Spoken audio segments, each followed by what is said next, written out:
Adelaide's amazing. It is what every LIV event will be like.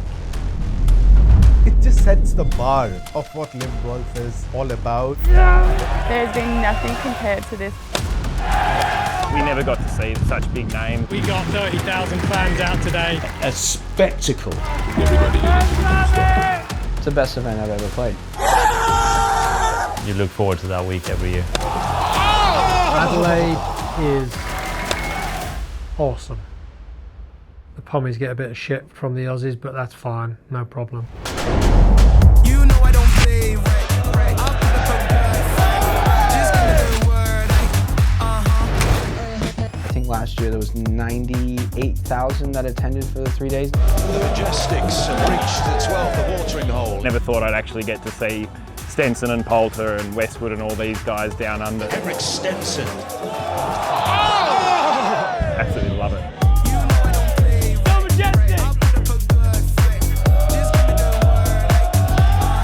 So many people keep asking me why LIV Golf is different. And I think Adelaide is one tournament you will know why LIV Golf is different. It's hard to find a better crowd than we have here at the Grange. It feels like you're at a festival, but then you're also at golf. I can't stop wiping the smile off my face and being here. I hit it right on this par 3. A couple thousand people are surrounding my ball. Oh, go on! And I chipped it in.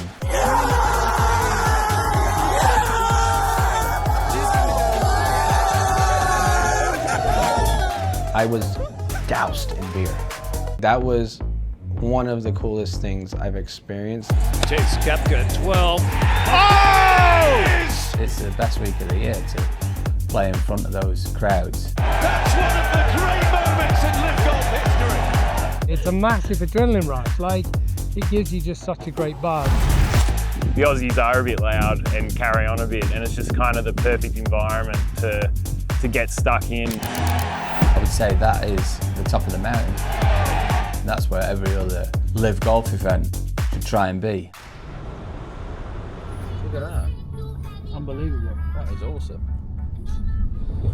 It'd be nice if we got off to a hot start. And if you take out the first round in the first 3 events of the year, we'd have come top 3.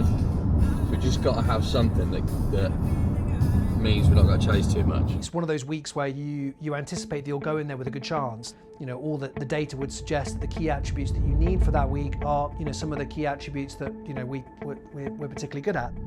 It's a pretty good golf course for us because it's not massively long. That's what I say. I think if you just got one guy that's, you know, 3 under through 6 or 3 or 4 under through 9, I just think that helps drag everybody along because you see the ball go in. For Ian, I know Ian is still highly motivated. I know Ian is still working extremely hard. It's all about how laser focused he can be. Good morning. It's great to be here in Adelaide. There are distractions and there is a buzz. Even earlier today, a little fella had a thing that he'd drawn up and straight away Pulse signs the ball and hands it over. They're good role models, I think, and they're kind of bringing their A game. It's a big week with a lot going on. There's a lot of people. Everything just feels elevated. I'm ready. Are you ready? Good day. How are we doing, guys? Thank you so much for joining the pod, Thanks mate. We really me. appreciate it. Very pleased to have you. How's your time in Australia been? It's been great. Adelaide has proved to many countries, I think, that our LIV product is going to work. The experience that we give the fans is unmatched anywhere else in golf. You can watch every single player in the field. We all tee off at the same time. There's a lot of good stuff going on within LIV Golf that people need to see. I'm really pleased and proud that I got involved. You know, we've taken a bit of a battering over the first few years. People are just afraid of change, and they always have been, no matter what it is. How have you seen it change golf over your journey? The biggest difference I think I've seen over the last 30 years, we used to be golfers and now we're sportsmen. You see pop stars and film stars playing golf now, so it's a bit cooler to play. I've thought for quite some time that golf's got a bit sort of stayed, stuck in its ways. It's like a big machine, just the cogs grinding over and over. A bit of a dinosaur, really. this is a real shot in the arm of what it needs. It needs to appeal to a younger audience. When I took the game up, it was a game for doctors and lawyers and civil servants. So yeah, it's certainly changed. It's not an old man's game like it was when I started playing. It was never meant to be the same as everything else. It's never meant to compete with the majors. It's entertainment. Golf viewership is down across the board. People that have watched golf for a number of years, that are purists, that want to keep things the same way. I would turn around and say this: if businesses do not look to change their business model at all, you will find very quickly that other businesses will bypass you. Where golf has found itself is that I think it's been very resistant to change. I think what LIV has done is that it's necessitated change at a faster pace. The demographic we know that's watching LIV is younger. The PGA Tour fan for the stat was that it was kind of 60 years old or something like that. That's a problem that everybody should be concerned about. You've seen the best of the best. So you're going through Faldo, the Shark, into Tiger, into what we've got now with Scotty Scheffler and all those guys. What's been the key differences, you think, from those guys in the evolution? Like, you've just got to be a really, really hard worker to cover all those bases and not have any weaknesses. Because when you get to be the best in the world, it's plain and simple that you don't have any weaknesses in your golf game. It's such a psychological game. What's been the change from maybe at the start of your career to the mindset? It's like, has it changed a lot? Not really. I guess as you get older, there's a few more skeletons in your mind, and the good ones leave a good impression, obviously, but the bad ones you've got to try and overcome and forget about. Does it lose the excitement in the end, or do you still get excited when you get to travel the world? Well, I've travelled the world for 30 odd years. You know, I've always wanted to be a global player, and I've played. You know, I've won tournaments in more countries than anybody else. I was 51 yesterday. HBD for yesterday. Thanks very much. Yeah, I'm trying to forget them. As Sergio Garcia pointed out to me, he said you're nearer to 100 than you are to being born. I was like, thanks, mate. So after doing it for 31 years, it's probably the worst part of the game for me now, getting on an aeroplane. I love everything else. Still testing myself against the other players, although it's tough against some of these youngsters now that don't get out of bed and groan when they put their socks on. How have you found being a dad with a son, coming through the ranks now as well? Yeah, it's good. Yeah. I enjoy watching him not suffer, but experience the trials and tribulations of trying to play professional golf. He'll play and I'll go, how do you play today? He went, it's just not fair. I said, mate, if you want fair, you have taken up the wrong sport, because there's nothing fair about golf.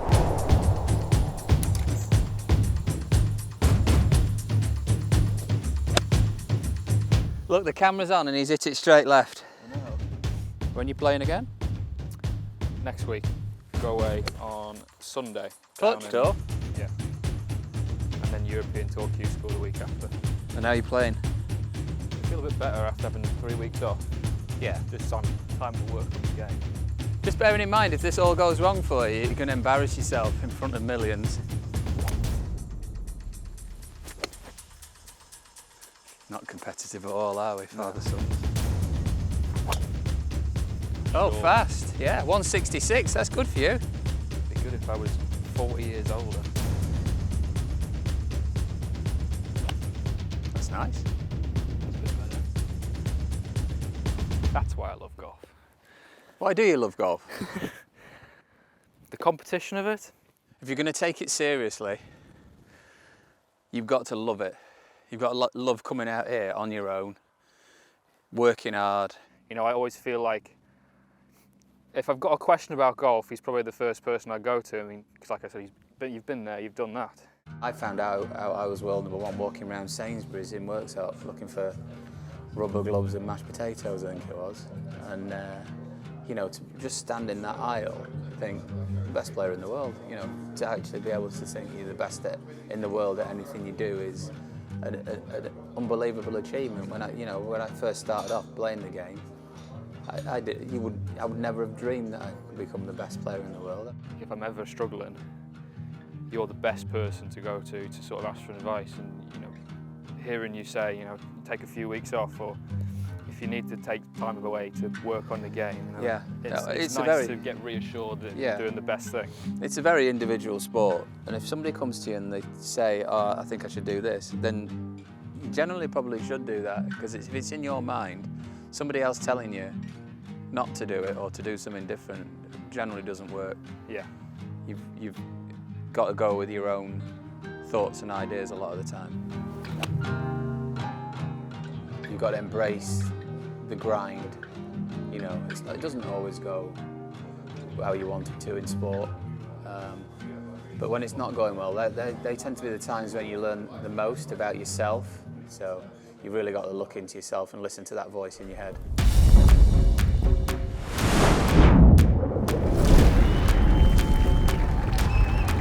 Tell you what, mate. Do you know the only thing that'll make you look a bit fucking better is one of them.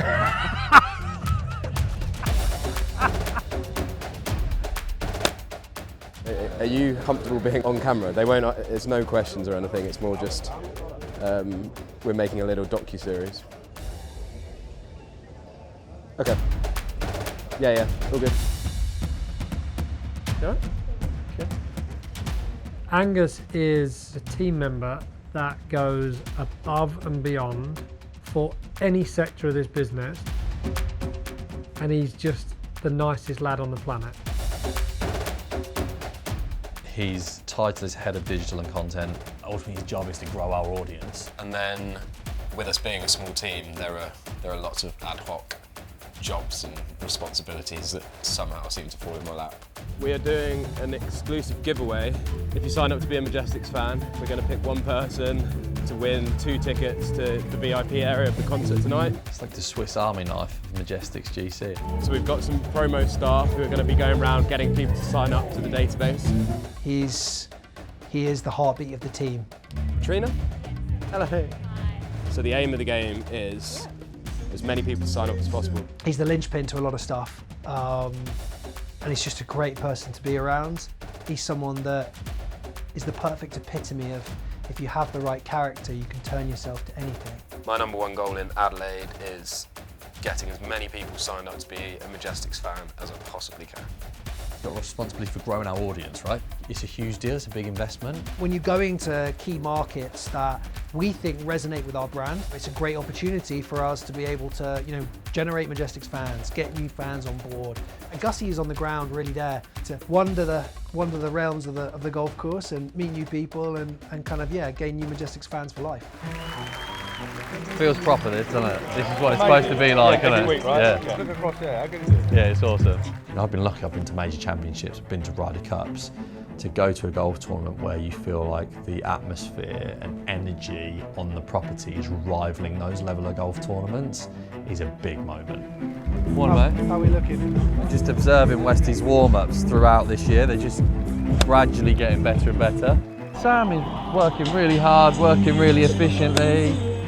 So a lot of times when I watch him, I've got so much God-given speed, it's unbelievable. There you go, that is absolutely mint. When you look at the data for Sam, he has one of the best long iron games in LIV Golf League. If he can turn around some of the short iron weaknesses in his game, he will be a force to be reckoned with. I'm here on the range. I can't get over this.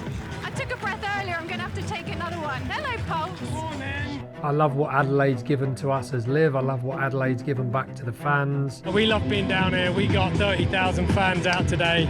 I love Adelaide. The people, they just want to have fun. We're having a few beers and they get ready to cheer us on. Attention players and caddies, it's time for our shotgun start.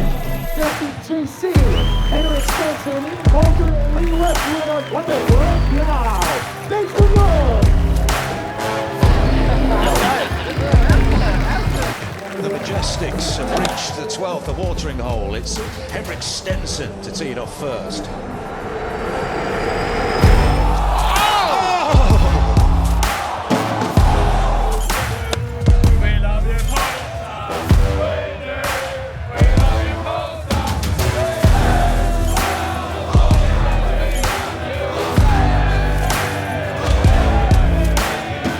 Last year we had 20 blokes, this year we've got 32.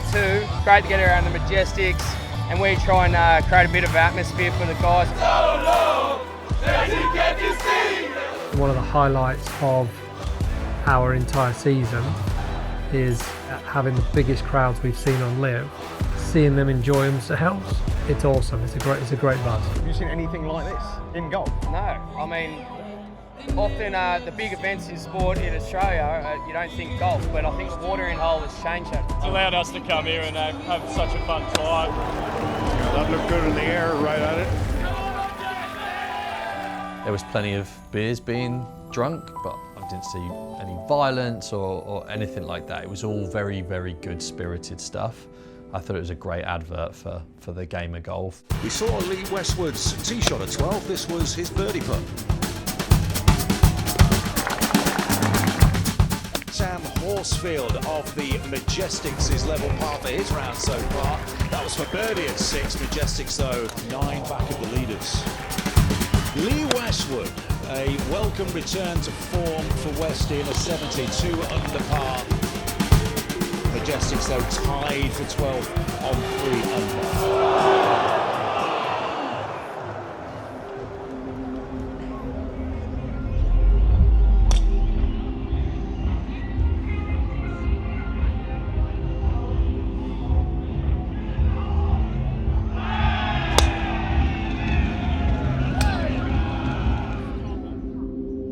We always want to tell ourselves we're close and we're nearly there. I think he's been a bit further away than he is telling us at times. I think some of that is protection for himself. I think also sometimes I know well enough when I know he's telling himself he's close because he's trying to always trick it. I'm close, I'm close, I'm close, I'm close, I'm close. I see out here all the time too many voices. Swing coach saying one thing, the doctor saying one thing, and your friend saying another thing, and all of a sudden you're like, fuck it, I don't know which direction I'm going in. I played like shit, but anyway, you'll be alright tomorrow. Good luck for the rest of it. Cheers, thanks guys. Love you, Paul.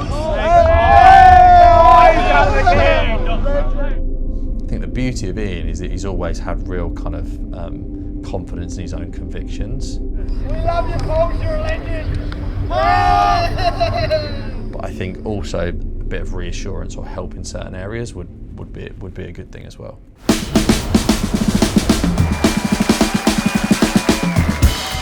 We've been invited to the games to check out Port Adelaide playing in the Aussie Rules game. So the white ones are the away team, right? Henrik has been asked to hit a few shots during the halftime show to see ultimately if they can win a fan a car. How long do you reckon? 100 yards? No glove, worn out grip, 3-pipe 3 in the right hand stand and off you go. Get booed off the field. Perfect. It's not often that you get to stand in a stadium surrounded by 15, 20, 25,000 people bearing down on you and asked to hit an intricate shot, like with no warm-up, not the golf clubs that he's been historically using, not a golf ball that he uses, on a surface that he won't have tried and tested.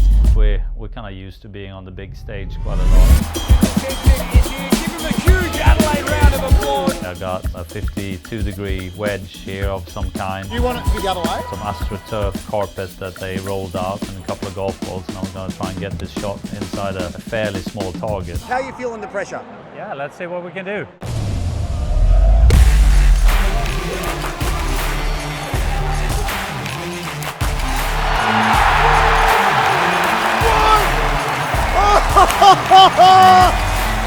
I just managed to tweak it and send it straight in there for the car.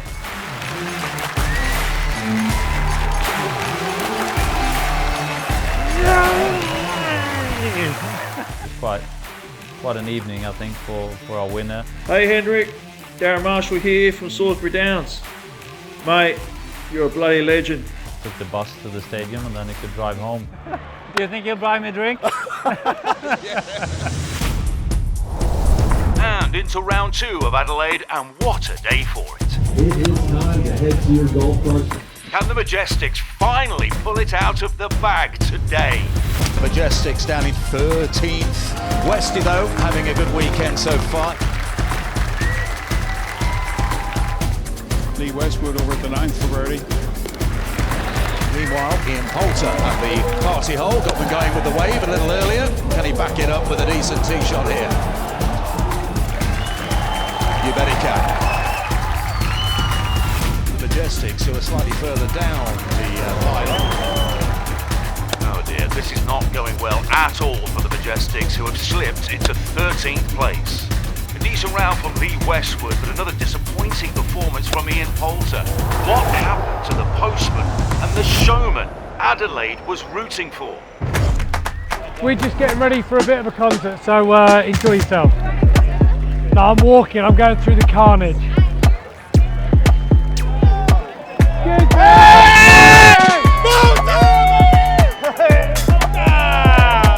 Getting a little fucking tight, come on!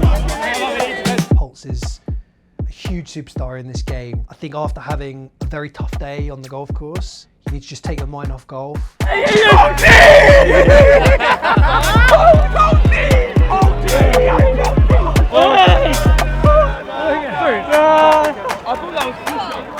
Would it be the thing optically I would choose for him to want to go do when we're in last fucking place? No, it's not.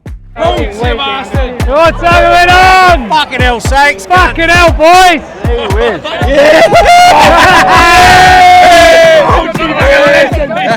I wish he wouldn't walk through the crowd, if I'm being honest. Fucking hell!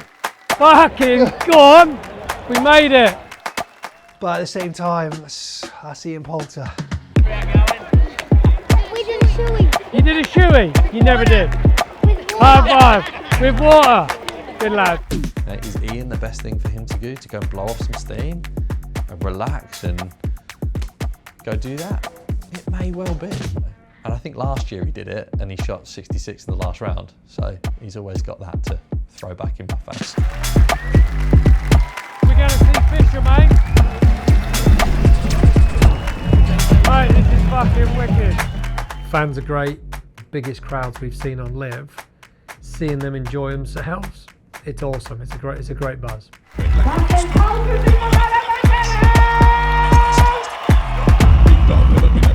I have pinch yourself moments throughout my whole career, throughout my whole life, to be honest.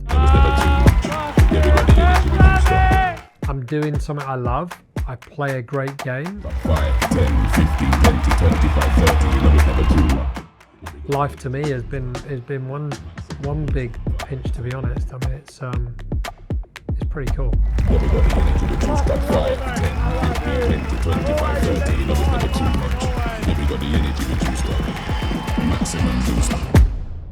I know Ian is still highly motivated. He wants to do everything in life. His character is magnetic, right? The energy. It won't be a question of hours in the day. It will be a question of, can he narrow the distractions? It comes down to the poster boy of Australian golf. We had arguably the most exciting situation in the history of the league going on. And there's Ian Poulter on the practice tee working on his game.